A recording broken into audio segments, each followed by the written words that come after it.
ദീപത്തെ തന്റെ തൃക്കൈകളിലേന്തി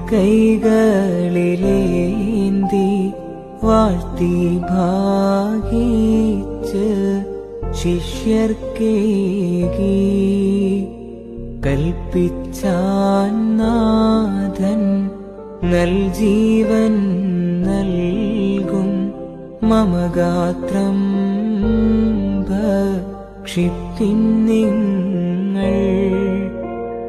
കാസായും സ്തോത്രം ചെയ്ദേവം ചൊന്നാൽ എല്ലാ ലോകർക്കും പാപം പോക്കിടാനായി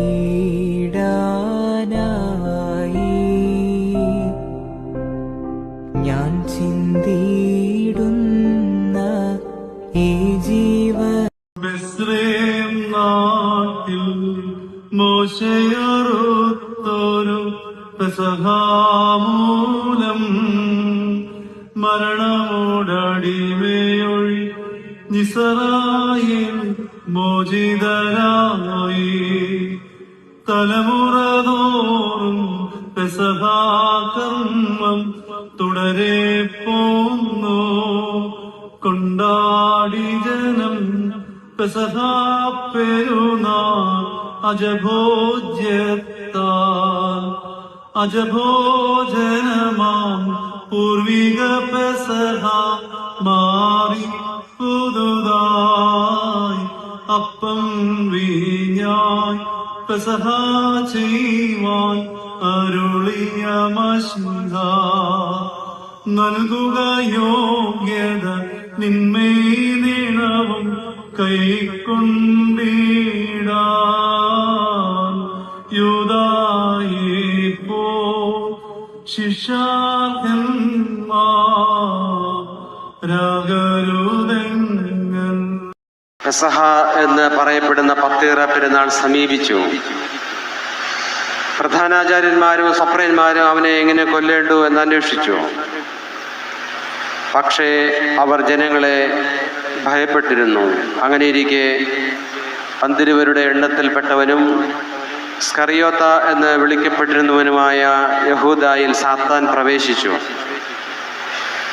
അവൻ ചെന്ന് പ്രധാനാചാര്യന്മാരോടും സ്വപ്രയന്മാരോടും ദൈവാലയത്തിലെ സൈന്യപ്രമാണികളോടും അവനെ അവർക്ക് ഏൽപ്പിച്ചു കൊടുക്കുവാൻ തക്കവണ്ണം അവരോട് സംസാരിച്ചു. അവർ സന്തോഷിച്ച് അവന് ദ്രവ്യം കൊടുക്കാമെന്ന് കരാർ ചെയ്തു. അവനും അവർക്ക് വാക്കുകൊടുത്തിട്ട് പുരുഷാരം ഇല്ലാത്തപ്പോൾ അവനെ അവർക്ക് ഏൽപ്പിച്ചു കൊടുക്കുവാൻ അവസരം അന്വേഷിച്ചു കൊണ്ടിരുന്നു. പെസഹ കുഞ്ഞാടിനെ അറക്കുക പതിവായിരുന്ന പത്തീറ ദിവസം വന്നു.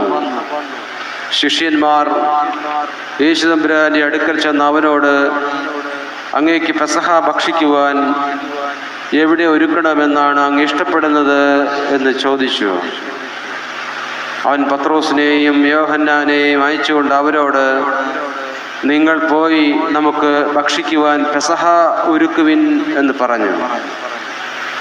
അവർ അവനോട്, ഞങ്ങൾ എവിടെ ഒരുക്കണമെന്നാണ് അങ്ങ് ആഗ്രഹിക്കുന്നതെന്ന് ചോദിച്ചു. അവൻ അവരോട്, നിങ്ങൾ പട്ടണത്തിൽ പ്രവേശിച്ചാൽ ഉടൻ ഒരു കുടത്തിൽ വെള്ളം ചുമന്നുകൊണ്ട് ഒരു മനുഷ്യൻ നിങ്ങളുടെ നേരെ വരും. അവനെ അനുഗമിപ്പിൻ. അവൻ പ്രവേശിക്കുന്ന ഭവനത്തിൽ ചെന്ന ആ വീടിൻ്റെ ഉടമസ്ഥനോട്, എനിക്ക് എൻ്റെ ശിഷ്യന്മാരോടുകൂടി പെസഹാ ഭക്ഷണം നടത്തേണ്ട ഭവനം ഏതാകുന്നു എന്ന് ഞങ്ങളുടെ ഗുരു ചോദിക്കുന്നു എന്ന് പറയുകയും ചെയ്യുവിൻ. അപ്പോൾ അവൻ വിരിച്ചൊരുക്കപ്പെട്ടതായ ഒരു വലിയ മാളിക നിങ്ങൾക്ക് കാണിച്ചു തരും. അവിടെ ഒരുക്കുവിൻ എന്ന് പറഞ്ഞു. അവന്റെ ശിഷ്യന്മാർ യേശുതമ്പുരാൻ അവരോട് കൽപ്പിച്ച പ്രകാരം ചെയ്ത് പെസഹായും ഒരുക്കി. രഹസ്യം രഹസ്യം കൽപ്പീച്ചീശൻ രഹസ്യമെനിക്കും എൻ വീട്ടാർക്കും സ്വർഗീയനായ മണവാളാത്തേ സ്തുതിയെന്നു ഞങ്ങൾ ഘോഷിക്കുന്നു. മൃതിയെ കെടുത്തിയിട്ടാദാവിനു നൽ പ്രാണൻ കൊടുത്ത ഗാത്രവുമിതു താൻ.